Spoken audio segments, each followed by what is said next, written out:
चलो देखो इधर सॉल्यूशन देखो, इस पॉइंट पे लग रहा है T1 ऊपर की तरफ, इधर लग रहा है T2 नीचे की तरफ और T3 नीचे की तरफ।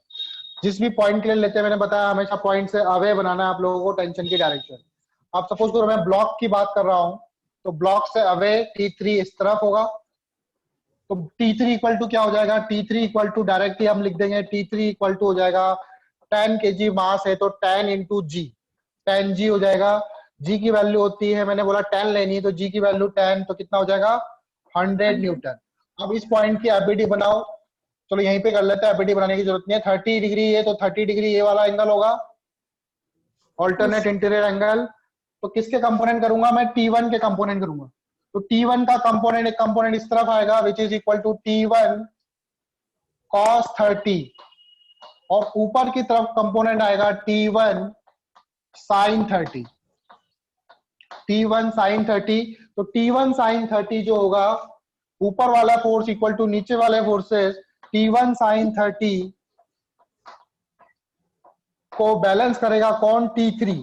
T1 sin 30, sin 30 की वैल्यू होती है 1, नहीं T3 क्यों होगा बेटा, T3 sin 30 ना, नहीं इधर देखो ना, T1 ऐसे है, T2 ऐसे है और T3 तो पहले से वर्टिकल में, T3 तो पहले से ही वर्टिकल में है, तो इसके कंपोनेंट थोड़ी करेंगे हम।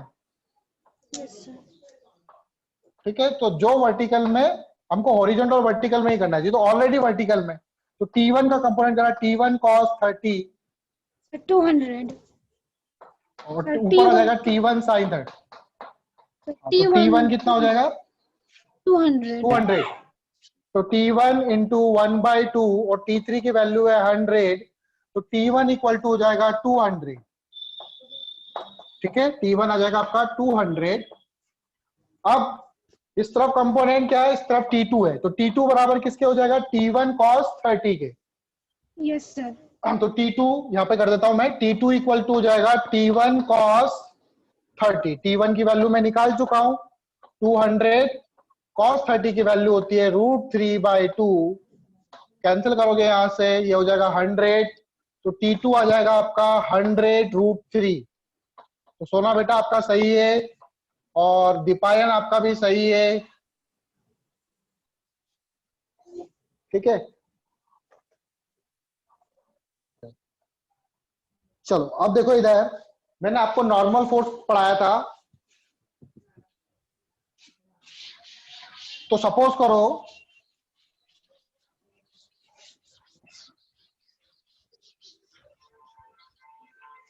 तो नॉर्मल फोर्स बिटवीन ब्लॉक्स, ऐसे लिख दो, टॉपिक डाल दो, नॉर्मल फोर्स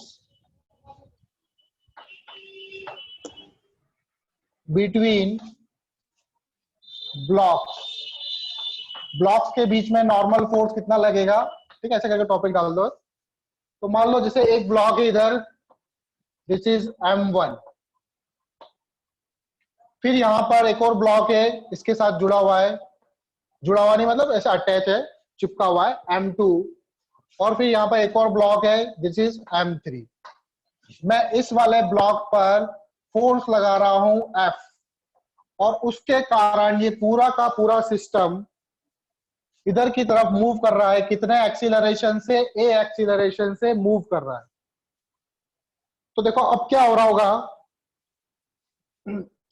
इधर से आपका नॉर्मल फोर्स लगेगा, ठीक है, इसको आप बोल दो N1, ग्राउंड से इस पे नॉर्मल फोर्स ऊपर लग रहा होगा, दैट इज N2, और इधर फोर्स लग रहा होगा नीचे N3। तो मुझे N1 N2 N3 निकालना, ये तो किसके बराबर होगा, ये तो M1G के बराबर होगा, N2 आपका M2G के बराबर होगा, N3 M3G के बराबर होगा। लेकिन अब यहां पर भी जो कांटेक्ट हो रहा है, M1 और M2 भी तो कांटेक्ट में, तो क्या इनके बीच में भी नॉर्मल फोर्स लगेगा क्या? Yes sir. M1 और M2 के बीच में नॉर्मल फोर्स लगेगा कि नहीं लगेगा? लगेगा, क्योंकि M1 जो है वो M2 को प्रेस कर रही है, M1 जो है वो M2 को प्रेस कर रही है। ठीक है, तो इनके बीच में भी नॉर्मल फोर्स लगेगा। M1 इसको प्रेस कर रहा है इधर, ये मान लो N से, यहाँ पे मैंने N लिखा है, ठीक है, और ये M2 भी इस पे कितना फोर्स लगाएगा, N। ये वाला फोर्स M1 पे लग रहा है, कौन लगा रहा है, M2। ये वाला N कौन लगा रहा है, M1 लगा रहा है M2 पर। फिर M2 भी लगाएगा इस तरफ, ये मैंने बोलूंगा इसको N डैश बोलूंगा, और M3 भी इस पे फोर्स लगाएगा इस तरफ, इसको बोलूंगा मैं N डैश। दिख रहा है आप लोगों को, दिख रहा है ना, N dash Yes, sir. N dash, ठीक है। अब देखो ये पूरा सिस्टम हमने पढ़ा था, फोर्स इक्वल टू होता है मास इनटू एक्सीलरेशन। तो इस पूरे ब्लॉक पर कितना फोर्स लग रहा है, F फोर्स लग रहा है, और उसके कारण ये ब्लॉक मूव कर रहा है कितने एक्सीलरेशन से, A एक्सीलरेशन से। तो F इक्वल टू क्या हो जाएगा, सभी का मास जोड़ दो, M1 plus M2 plus M3 into acceleration A। अगर मुझे A पूछेंगे तो मैं A निकाल सकता हूं, अगर मुझे F की वैल्यू गिवन है तो, ठीक है। अब मुझे क्या निकालना है, सबसे पहले मैं FBD बनाऊंगा M1 की, फिर M2 की, फिर M3 की, और फिर हम लोग ये N नॉर्मल फोर्स वैल्यूज निकालेंगे। तो सबसे पहले FBD बनाओ, किसकी, M1 की FBD बनाओ। M1 पे कौन कौन से फोर्सेस लग रहे हैं, देखो M1 पर एक फोर्स लग रहा है इस तरफ से, जो एक्सटर्नल फोर्स है, इसको बोलेंगे एक्सटर्नल फोर्स, क्योंकि ये फोर्स हम लोग लगा रहे हैं बाहर से। और इधर से कौन सा फोर्स लग रहा है, इधर से ये M2 इस पे फोर्स लगा रहा है इस तरफ, दैट इज N। नीचे लग रहा है कितना फोर्स, दैट इज M1G, और ऊपर की तरफ फोर्स लग रहा है कितना, दैट इज N1। तो N1 इक्वल टू M1G, क्योंकि ब्लॉक जो है, ब्लॉक किधर मूव कर रहा है, इधर की तरफ मूव कर रहा है, वर्टिकल में मूव नहीं कर रहा। तो वर्टिकल वाले फोर्सेस क्या होंगे, आपस में बराबर होंगे। N1 इक्वल टू हो जाएगा M1G, लेकिन N इक्वल टू F नहीं होगा, क्योंकि ये ब्लॉक इस तरफ मूव कर रहा है, ये ब्लॉक क्या है, इस तरफ मूव कर रहा है, ठीक है। तो फिर कैसे निकालोगे, तो देखो इस ब्लॉक पर M1 पर नेट फोर्स किस तरफ आ रहा है, कौन बड़ा है, F बड़ा है कि N बड़ा है, क्योंकि ब्लॉक जो है इस तरफ ब्लॉक मूव कर रहा है, तो नेट फोर्स में बोलूंगा F नेट कितना होगा, F बड़ा। फोर्स कितना होगा, F माइनस N होगा क्या, Yes, sir. हाँ, sir. नेट फोर्स क्या F माइनस N होगा। और नेट फोर्स बराबर क्या होता है, mass into acceleration according to Newton second law. किसी भी बॉडी पे जो फोर्स होगा वो बराबर होता है मास इनटू एक्सीलरेशन के। तो ये हो जाएगा M1 और इसका एक्सीलरेशन है A equal to F minus N। आई बात समझ में, ये वाली बात समझ में आई। तो देखो ये तो सब में इक्वल होगा, जैसे N1 equal to M1G, N2 equal to M2G, तो सब में होगा। इसको मैं इक्वेशन 1 मानूंगा। अब मैं M2 के लिए FBD बनाऊंगा, ध्यान से समझना बेटा इसको। ये तो FBD बनी किसकी, M1 की। FBD ऑफ M2, M2 की FBD बनाओ। तो देखो M2 पे कौन कौन से फोर्स लग रहे हैं, M2 पे नीचे की तरफ लग रहा है M2G, ऊपर की तरफ फोर्स लग रहा है N2, इधर से फोर्स लग रहा है, इधर से ये M1 इसको प्रेस कर रहा है कितने फोर्स से, N से, और इधर से M3 इसको प्रेस कर रहा है कितने फोर्स से, N डैश से। और ये किधर मूव कर रहा है, ये M2 right hand side move कर रहा है ना, कितने एक्सीलरेशन से, A। अगेन इस पे नेट फोर्स जो होगा वो क्या, N माइनस N डैश होगा। अगेन नेट फोर्स जो होगा वो क्या होगा, N माइनस N डैश।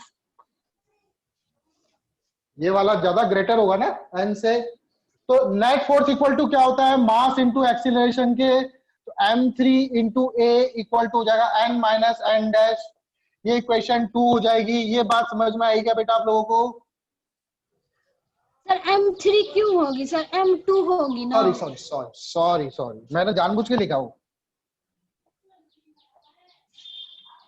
मैंने जानबूझ के लिखा। मैंने कितना ध्यान है आप लोगों का, ठीक है। M2A के बराबर होगी, ठीक है, N minus N dash M2A के बराबर होगी। अब लिखेंगे हम FBD ऑफ M3। M3 की FBD बनाओ। FBD of M3। M3 पर देखो कौन कौन से फोर्स लग रहे हैं। M3 पर इधर से फोर्स लग रहा है N डैश, नीचे लग रहा है M3G, ऊपर लग रहा है N3। और कोई फोर्स इधर से तो कोई प्रेस नहीं कर रहा इसको, तो सिर्फ ये फोर्स लग रहा है। और इधर ये मूव कर रहा है कितना है, A एक्सीलरेशन से। तो इस पे जो नेट फोर्स होगा, नेट फोर्स कितना होगा, M3G N3 के बराबर है, तो नेट फोर्स इस पे N डैश ही है, क्योंकि यहां से कोई अपोज ही नहीं कर रहा इसको। तो नेट फोर्स कितना, N डैश। तो N डैश बराबर किसके होगा, विच इज इक्वल टू M3A के। इसके बराबर होगा M3A के। आई बात समझ में, M3A Yes, sir. के बराबर होगा। ठीक है, अब देखो ये आपकी इक्वेशन 3, ये आपकी इक्वेशन 1, ये आपकी इक्वेशन 2। आपको पता है फोर्स आपको दे रखा है, क्या मैं एक्सीलरेशन निकाल सकता हूं। एक्सीलरेशन बराबर क्या हो जाएगा, एक्सीलरेशन हो जाएगा net force divided upon total mass M1 M2 plus M3। तो सबसे पहले आप क्या करोगे, ए की वैल्यू को यहां पे डालोगे तो N डैश निकल जाएगा। फिर N डैश की वैल्यू को यहां पे पुट करो और A की वैल्यू को पुट करो। N डैश की वैल्यू पुट करो और A की वैल्यू पुट करोगे तो N निकल जाएगा। या फिर आप यहां पे पुट कर दो, A की वैल्यू पुट करो, यहां से N निकल जाएगा। ठीक है, ये जनरल मैंने एक सॉल्यूशन बताया आप लोगों को। अब न्यूमेरिकल लेके करते हैं हम।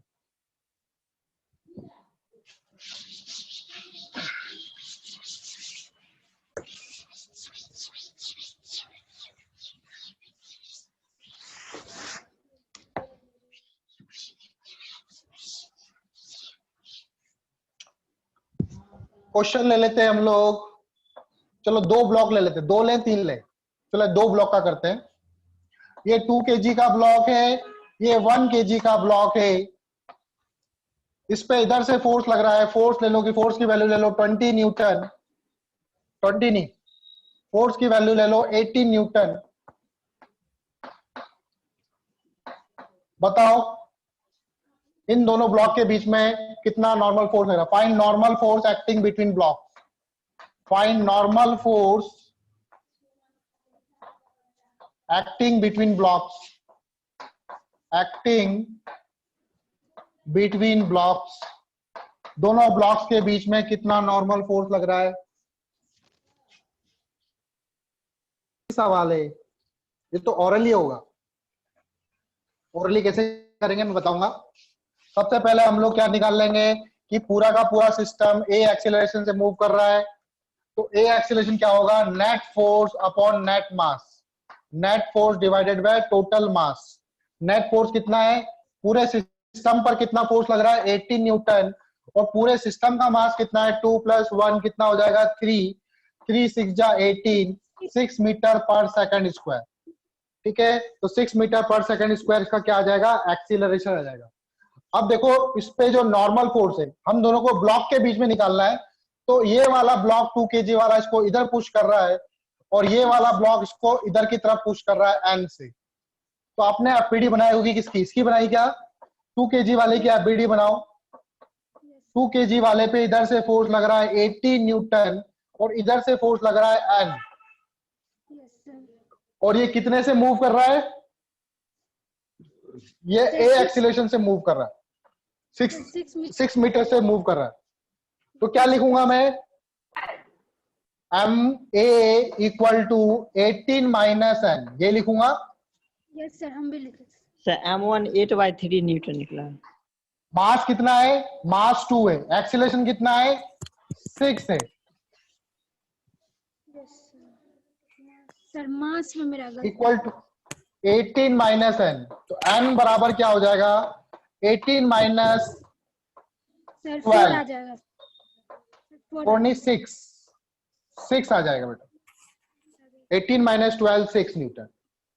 Yes sir. आप बोल रहे हो कि सर मैं 2 kg से नहीं, मैं तो 1 kg से निकालूंगा, तो 1 kg से निकाल लो। 1 kg पे इधर फोर्स लग रहा है N, और इस पे जो नेट फोर्स है वो एन ही है, 1 kg का ब्लॉक है, तो एन इक्वल टू हो जाएगा 1 इंटू एक्सिलरेशन। तो 1 इंटू एक्सिलेशन कितना, 1 इंटू 6, तो 6 न्यूटन। ठीक है, तो देखो जब भी इस तरह का क्वेश्चन आए, सबसे पहले मैं जो क्वेश्चन होगा, ठीक है, नोट कर लिया आप लोगों ने,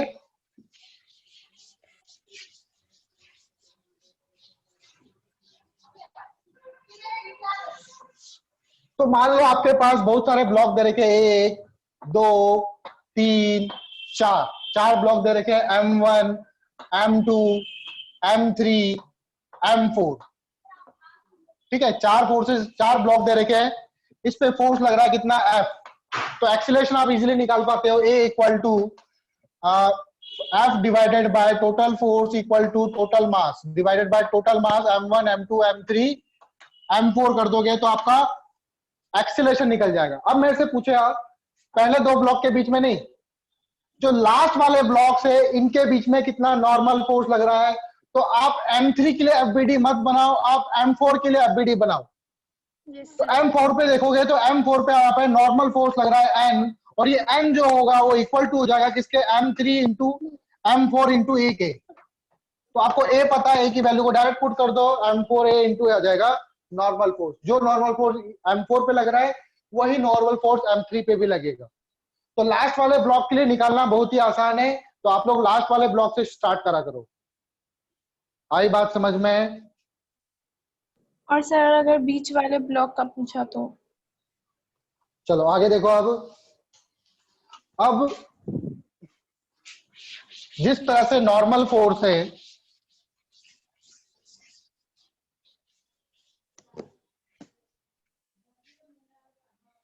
उसी तरह से टेंशन फोर्स भी हो सकता है।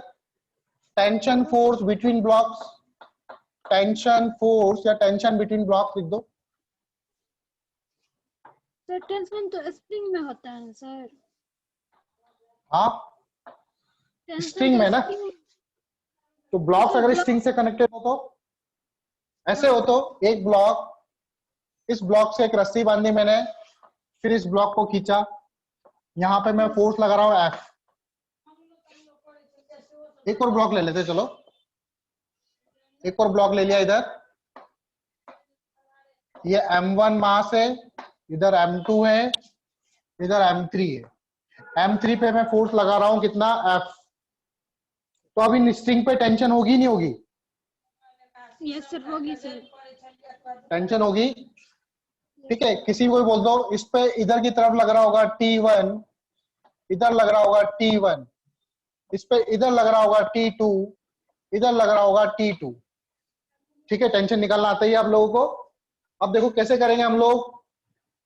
अब जब भी टेंशन वाले क्वेश्चन आ जाए तो क्या करना है आप लोगों को, सबसे पहले पूरे सिस्टम का एक्सीलरेशन क्या होगा, तो पूरे सिस्टम पे देखूंगा तो पूरे सिस्टम पे नेट फोर्स कितना लग रहा है, F। Again F equal to क्या, एक्सीलरेशन इक्वल टू क्या हो जाएगा, F divided by total mass, M1 divided by plus M2 plus M3, F divided by M1 plus M2 plus M3। अब क्या करोगे आप, अगेन FBD बनाओगे।